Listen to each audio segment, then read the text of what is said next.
Got a great recipe for you today, which is a little chorizo and chicken casserole, and we're going to cook it in something really cool, which is the world's first induction oven from Belling. Really, really simple and quick to prepare. So, first thing with any casserole is you want to get some lovely strong aromatic flavors in there. So, an onion, just peel them, and roughly chopped. I love casseroles, a little bit of work at the start, all into one pot. You just whack it in the oven, leave it for a couple hours, come back, it's a big pot full of goodness. Absolutely gorgeous. Other good thing, very little cleaning up involved. You can plop the pot down in the middle of the table, everybody helps themselves, family style. What's better than that? Got a little bit of chorizo, so just trim the end off. Little pointer with chorizo is there's a little layer of skin just around the outside, so if you just nick it with your knife and just peel all the way around the outside. I've seen loads of people eating it in the past. It's not going to do any harm, it's not going to kill you, but it's definitely much nicer if you just peel it off. So off that comes. We're using a mild chorizo today. You can get it in all sorts of different varieties. It's usually got a little bit of paprika in there, which is what gives it that nice sort of red color, and the spice. They also add cayenne pepper in there, which is the one that you get that's slightly spicier. We're going to keep it kind of neutral today so as everybody can enjoy it, because not everybody loves that heat. So just roughly chopped, so all roughly diced. A little bit of garlic, just roughly chopped. Don't need to be too precise about this. It's real sort of family style, rustic cooking. So just roughly chopped with the garlic. And now a little bit of olive oil into our casserole dish.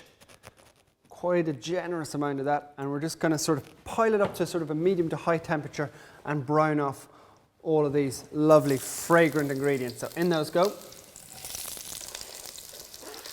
Also going to add in bay leaves. Really nice in any sort of stews and casserole, give it a nice robust flavour. And then fresh thyme, lots of sprigs in there. And already starting to get an aromatic flavour coming off that. Now, using chicken today.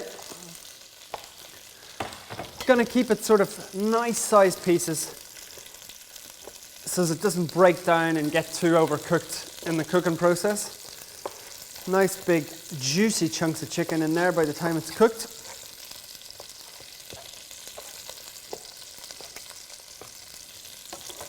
In those go. Now, because we're working on quite a high temperature, important that you keep it moving at all times.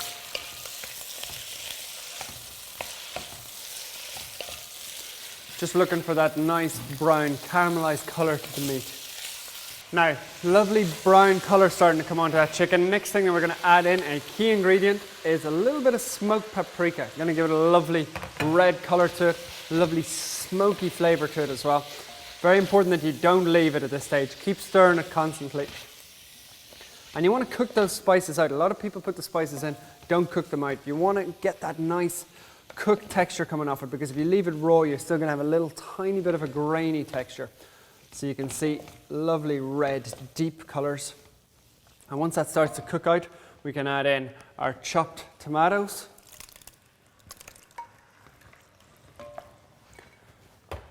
Our lovely cannelloni beans. And our chicken stock. Now, just a little word on the pot that we're using today. This is actually a cast iron pot. All of the Belling ovens actually come with one of these, but it's just like cooking on induction, like an induction stove. You can use any sort of magnetic pot that will work in the oven just as well. So give that a nice stir. Going to season it up with black pepper. A little bit of salt. And as I was saying earlier, the beauty of it is all the goodness is in there already. We're not going to have to do too much more to it.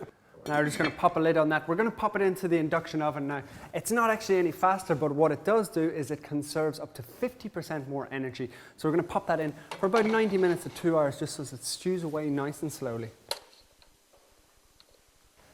Now, being in there for about 90 minutes, we're just going to pop the lid off. Very careful, because it's still quite hot, and if you look inside, it is absolutely gorgeous. I cannot begin to describe how good the aromas are coming off that.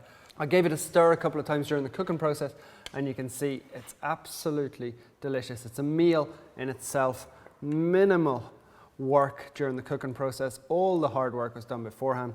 So just ladle it in with plenty of that lovely juice. I'd serve it up with a little bit of ciabatta or a little bit of homemade bread. An absolute treat. Just pop it down in the middle of the table for the whole family. Just to finish it off, a few little aromatic basil leaves. And I think you'll agree, we used that Belling induction oven and it's come out an absolute treat. It's chicken and chorizo casserole.